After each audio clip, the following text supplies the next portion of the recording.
Ya panggil.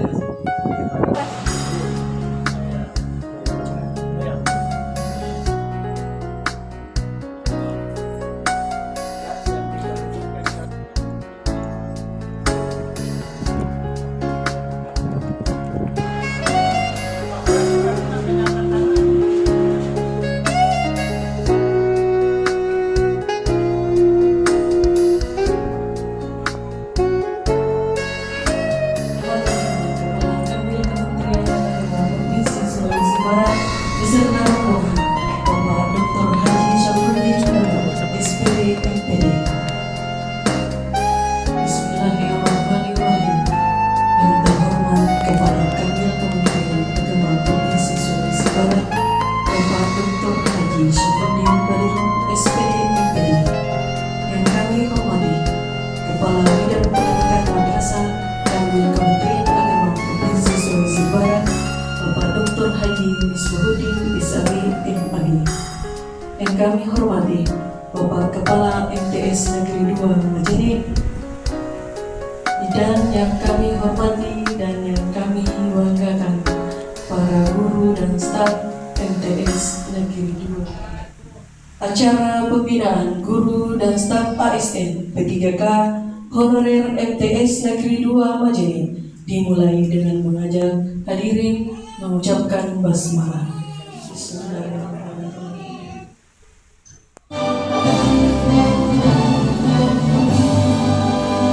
Indonesia tanah airku, tanah tumpah darahku. Di sanalah aku berdiri, jadi mandu ibuku. Indonesia ku bangsa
Waalaikumsalam warahmatullahi wabarakatuh.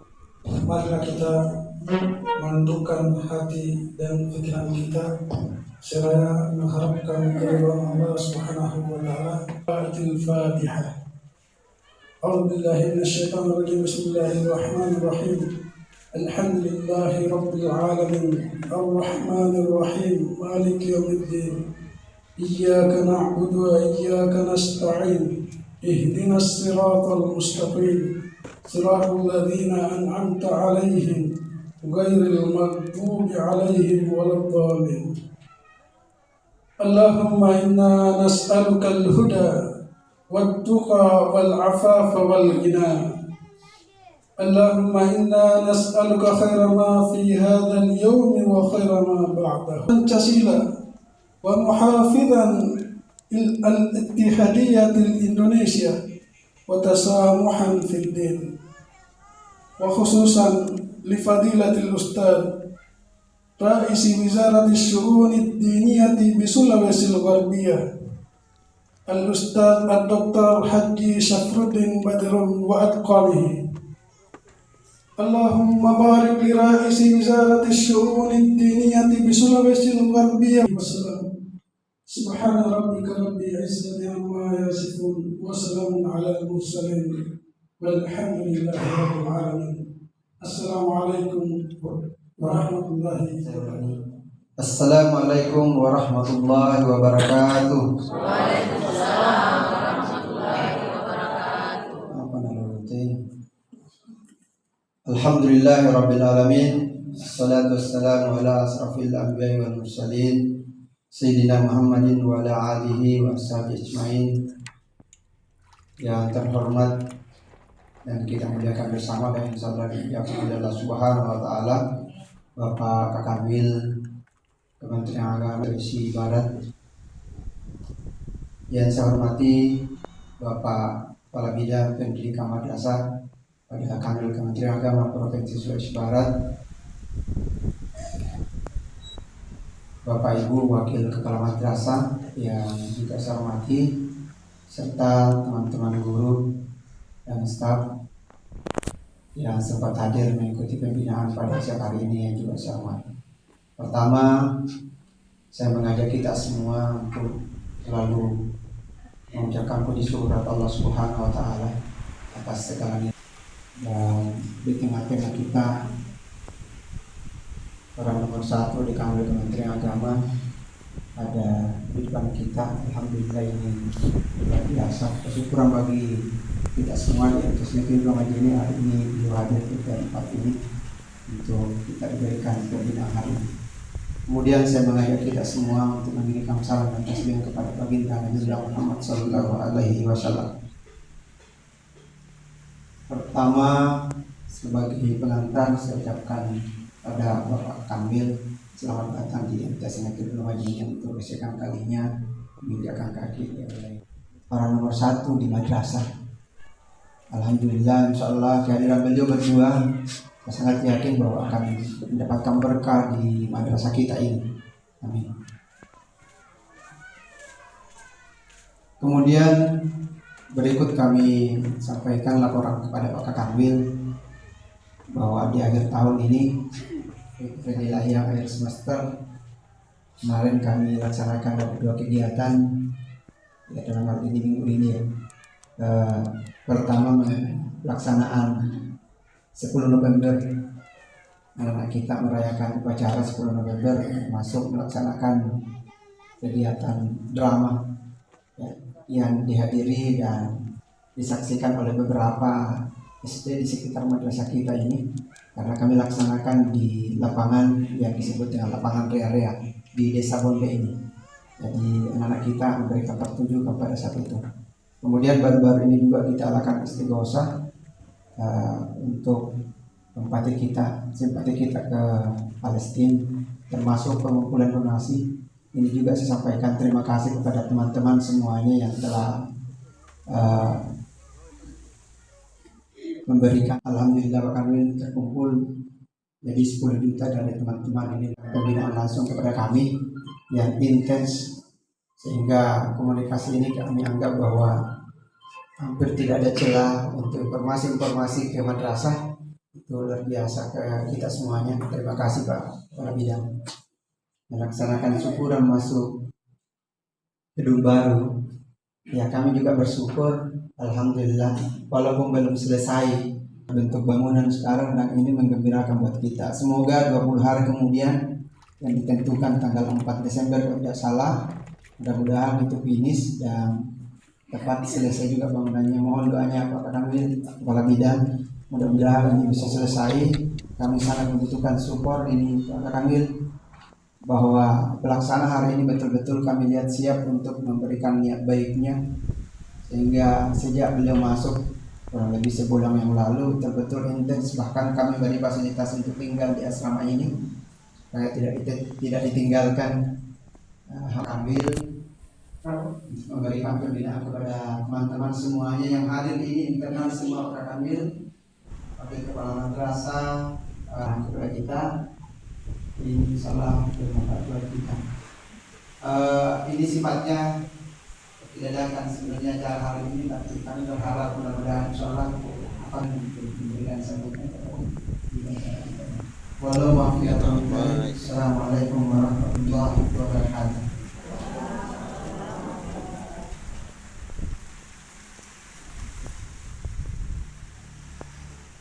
Acara selanjutnya sambutan.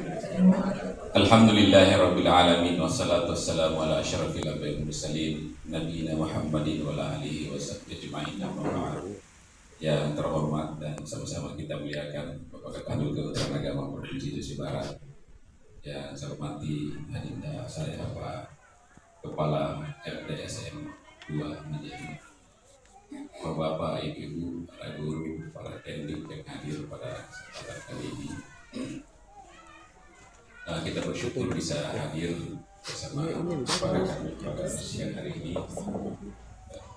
Jadi jadwal acara kita sebenarnya cuma di satu, tapi setelah Pak Kamat tahu bahwa kita kalau bisa ke MTSN 2 juga, karena kami sudah lama lagi Pak Kanun tidak pernah silaturahmi dengan kita, jadi beliau menginginkan agar MTSN 2 sekaligus nanti kan banyak informasi-informasi baik terkait dengan tugas-tugas kita sebagai guru, sebagai tenaga pendidik dan tenaga pendidikan di madrasah, maupun sebagai posisi kita sebagai ASN menghadapi apa namanya itu pilkada, pileg dan pilpres, ya.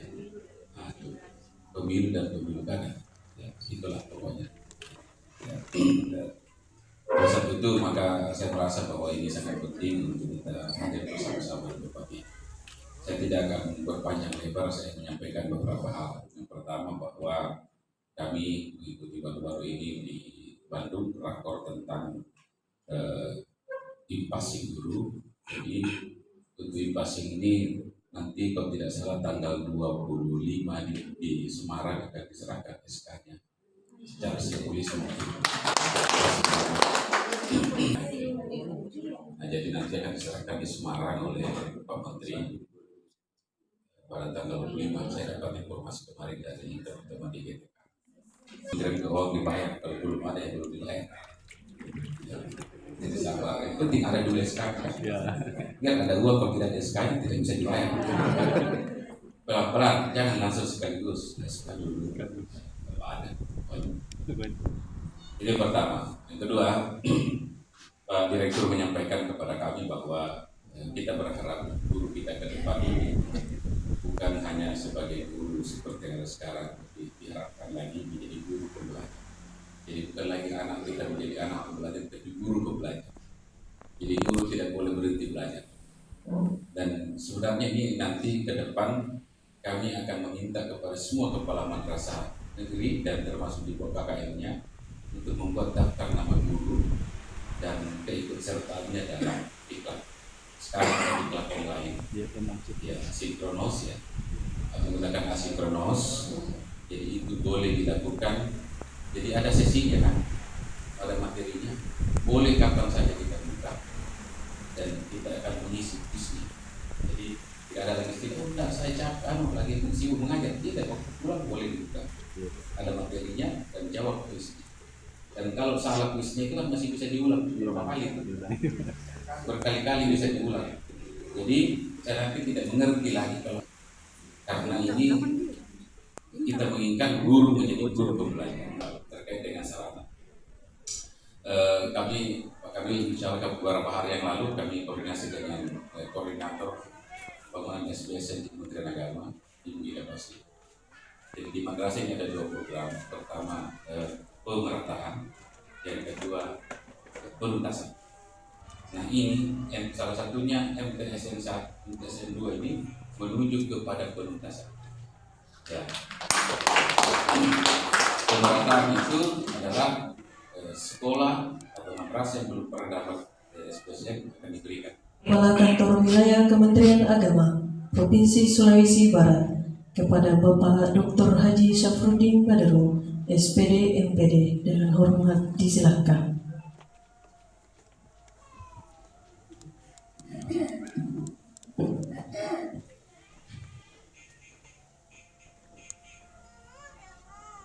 Assalamualaikum warahmatullahi wabarakatuh. Waalaikumsalam warahmatullahi wabarakatuh.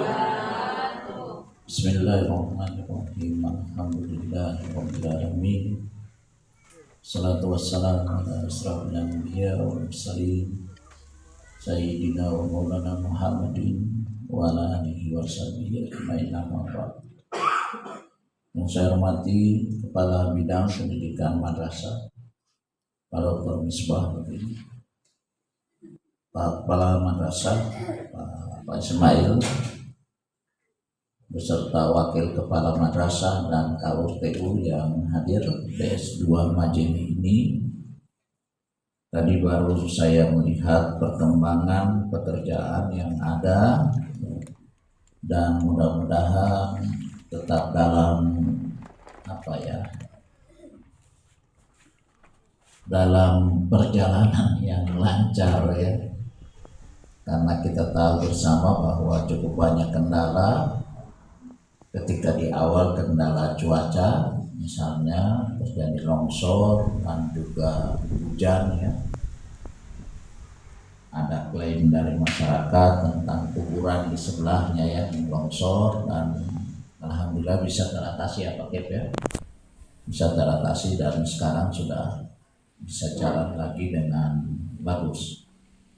Tolong dikawal terus Pak Kep ya, mudah-mudahan ini bisa sesuai dengan progres yang ada. Salawat dan salam selalu kita berikan kepada junjungan kita Nabi besar Muhammad SAW. Bapak dan Ibu yang saya hormati, teman-temanku semuanya, rekan guru. Yang pertama, bahwa selalu saya menekankan kepada kita semuanya bahwa kita ini adalah guru. Kita ini mau mencetak generasi berikutnya menjadi pekerja yang rutin, yang tidak ada perkembangannya. Ya, tahu nggak pekerja yang rutin itu apa? Tukang beca itu dia tahu cuma putar sepeda terus, cuma itu saja. Tidak ada yang bisa dilakukan selain itu. Kalau kakinya patah atau bermasalah, maka dia berhenti, karena tidak mungkin becanya diputar dengan tangan. Ya, dipaham ya? Nah, guru tidak bisa seperti itu. Guru tidak bisa seperti itu. Kenapa? Pilihan dayanya ya, mendorong dari mendorong dari belakang, bukan menarik dari depan. Karena sesuatu yang ditarik dari depan itu berarti sudah tidak hidup. Misalnya mobil diderek, sudah tidak hidup itu kalau ditarik dari depan. Tapi kalau didorong dari belakang, maka berarti dia ada kemungkinan bisa hidup. Ada kemungkinan dia bisa hidup. Makanya kita sebagai guru harus mampu menerjemahkan posisi kita sendiri. Kalau kita cuma sekedar melaksanakan rutinitas, maka berarti kita sekedar mengajar, pulang, mengerti dengan tidak anak-anak, terserah.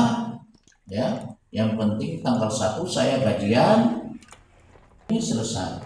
Gitu saja terus sampai pensiun. Karena ada orang yang berprinsip seperti itu, tanpa melihat bahwa apa yang telah dia berikan kepada madrasah ini, apa yang telah dia berikan kepada bangsa ini, apa yang telah dia berikan kepada generasi masa depan ini, dia tidak sadari. Dan itu jangan terjadi di kita sebagai guru. Guru harus paham benar targetnya apa, tujuannya apa. Ini yang harus kita lakukan adalah bagaimana kita memahami posisi kita. Ya. Ada orang yang dikatakan bergerak, ya, tapi dia tidak berpindah. Ya. Kita bergerak.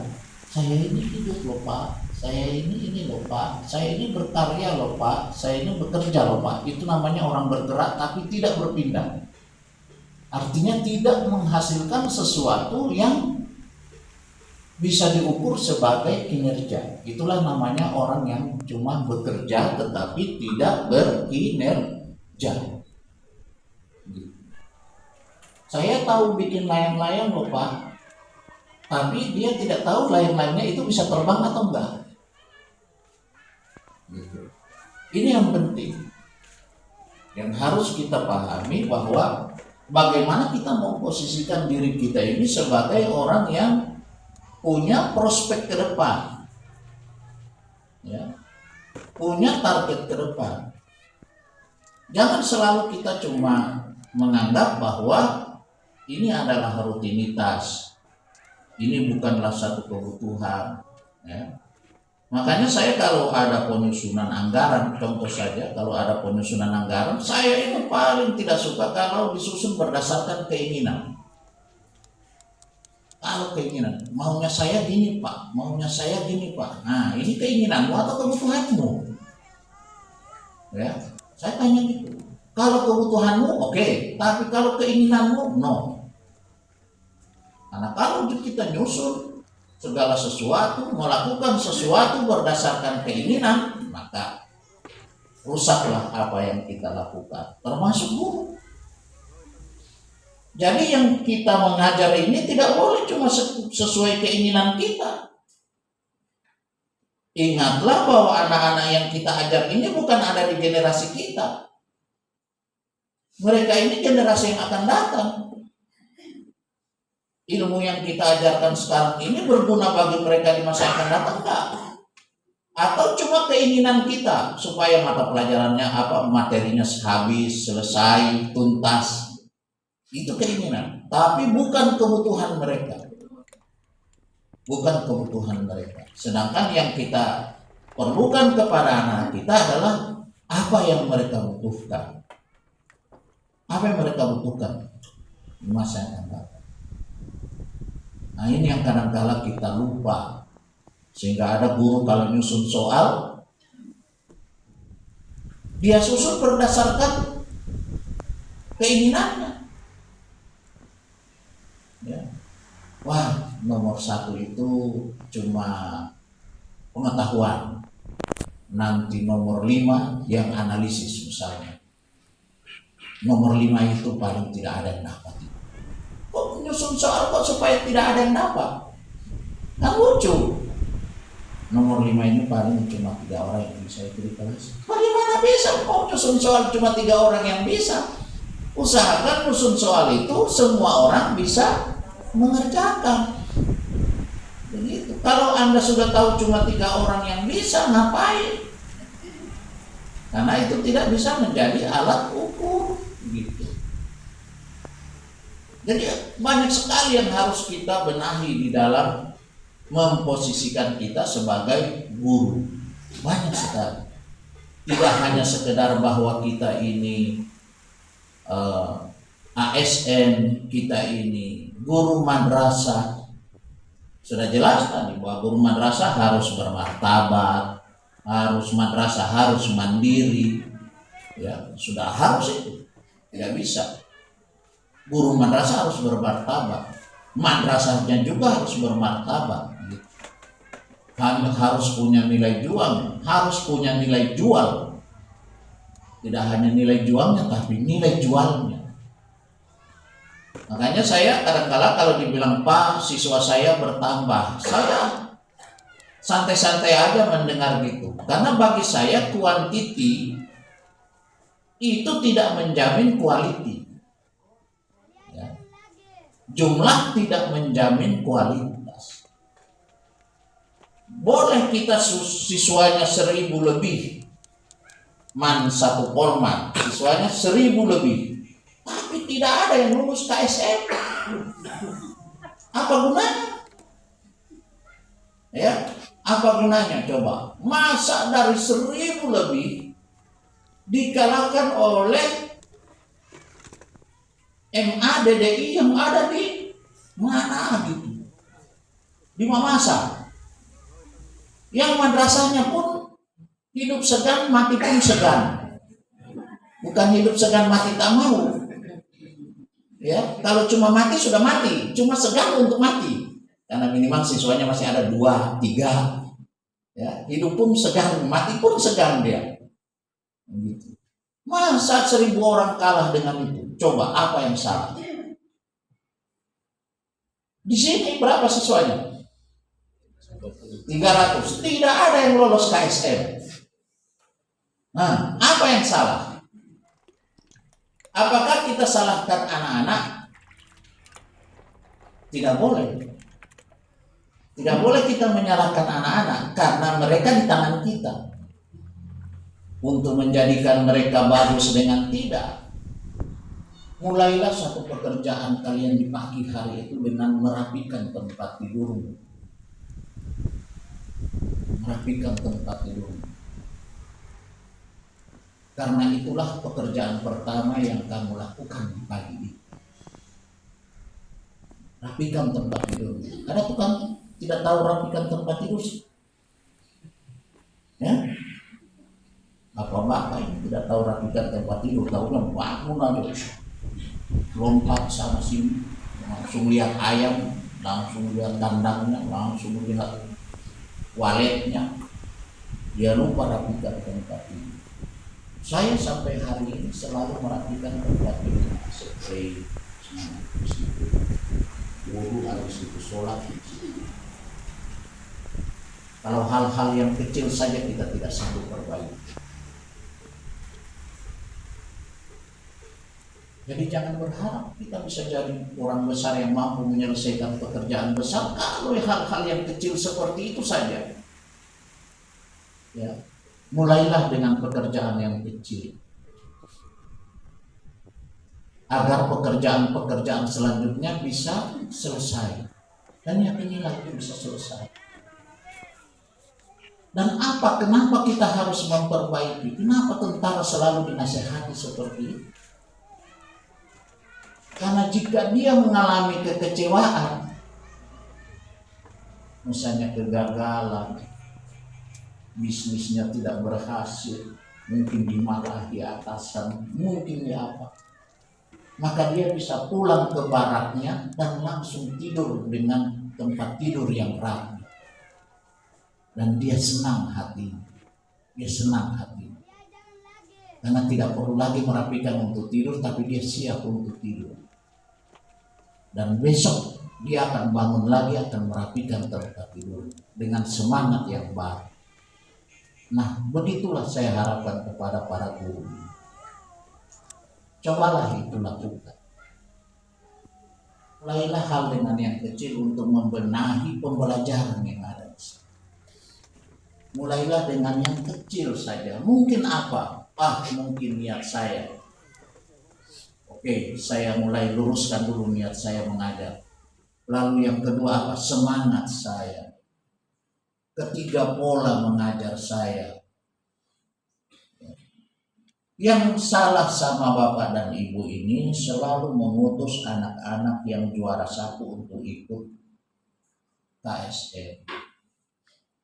Padahal ingat, bukan yang juara 1.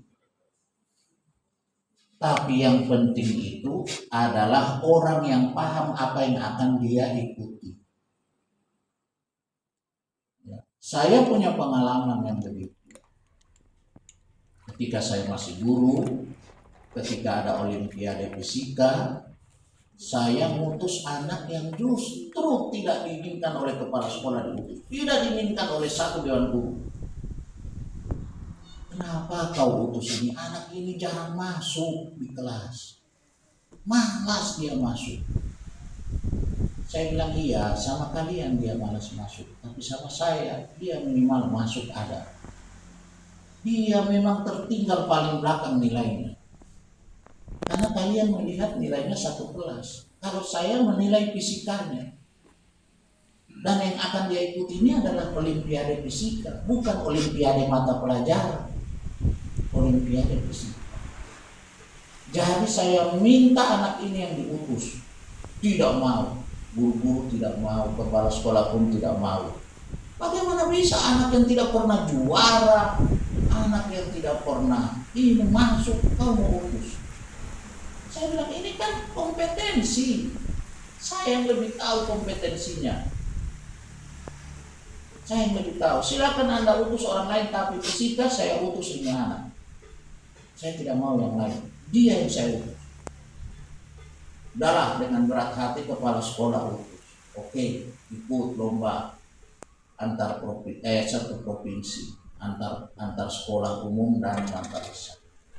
Muncullah dia juara 1 umum, juara 1 provinsi. Karena waktu itu lomba masih antar SMA, Aliyah, gitu, SMK. Muncullah dia juara 1. Kaget semua orang. Bagaimana bisa? Ya iya. Karena jangan cuma melihat juara kelas, tapi kompetensi anak itu yang kita lihat. Itu berarti kita tahu anak yang sedang kita ajarkan.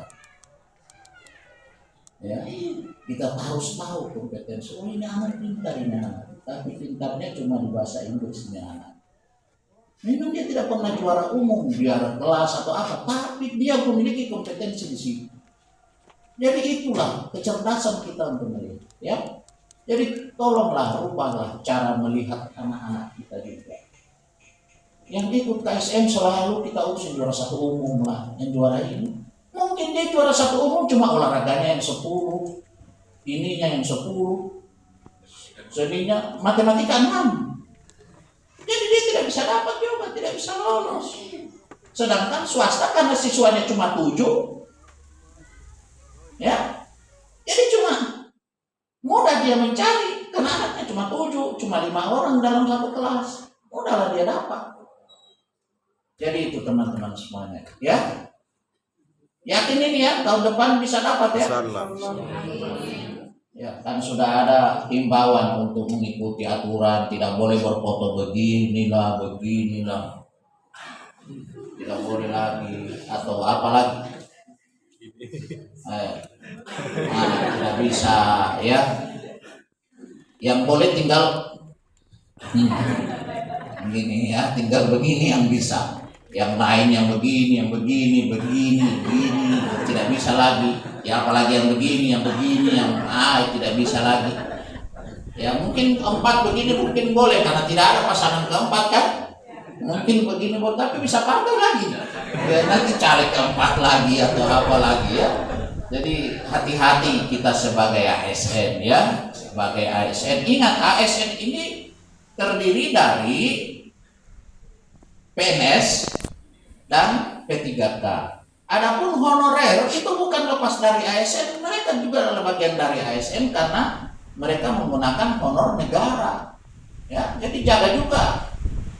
Ya, jaga jangan sampai terbawa dalam situasi politik yang tidak kita inginkan. Ya. ASN tetap harus netral. Netral bukan berarti tidak punya pilihan. Ada netral, saya ini netral Pak. Baru siapa yang kau pilih? Tidak ada. Loh, itu bukan netral. Itu bukan netral. Itu namanya tidak peduli. Ya, netral itu tetap memiliki pilihan. Tetapi pilihan itu ada di dalam hati. Gitu. Tidak menggembar-gemborkan pilihannya. Begitu. Kalau kalian melihat saya, mungkin pilihan saya kemana? Ya netral. Karena saya adalah ASN. Tapi saya lebih cenderung kepada orang yang bisa melanjutkan pembangunan ini. Jangan orang yang akan menghancurkan pembangunan. Karena kita ini Indonesia. Masih butuh waktu panjang untuk bisa menjadi negara maju. Masih butuh waktu panjang untuk bisa menjadi negara maju. Dan kita harus bahu-membahu untuk itu. Kita harus bahu. Nah, jagalah kalian, jangan sampai terbawa, jangan sampai cuma dikasih tahu satu langsung ikut macam-macam. Ya, jangan sampai cuma dikasih kalender karena ini udah Desember, ini sedikit lagi banyak kalender yang akan berkeliaran. Ya. Ya, kalau memang mau ambil kalender ya silakan tempel semua 10 kalender itu di rumah. 10 caleg atau 10 apa ya silakan jejerkan, tapi hati-hati ya, jangan sampai terbawa kepada politik praktis. Hati-hati. Makanya saya kalau diundang pun untuk maulid kemarin ini, saya lihat dulu siapa yang mengundang. Ingin hadiri tetapi khawatir juga jangan sampai di politik, jangan di situ ada anggota dewan, jangan sampai di situ ada anggota partai, jangan sampai di situ ada bendera partai, jangan sampai di situ wah dikira lagi saya mendukung partai itu. Padahal diundang untuk menghadiri maulid. Jadi kita harus ekstra hati-hati karena kita sebagai ASN, kita adalah pegawai negara. Jadi itu ya teman-teman semuanya, hati-hati. Saya tidak mau ada lagi bermasalah tentang ASN karena politik ini. Hati-hati. Ya, kita tetap netral. Tapi netral bukan berarti tanpa pilihan. Jangan jadi golput, jangan itu tidak bukan netral itu namanya. Itu orang tidak peduli. Ya, tetap harus punya pilihan. Tapi itulah dalam hati kalian masing-masing ASN. Jadi ya, Bapak dan Ibu, Pak Kabid dan teman-teman semuanya sebagai guru, motivasi saya kepada kalian semuanya. Dan saya berharap ini bisa mari kita bekerja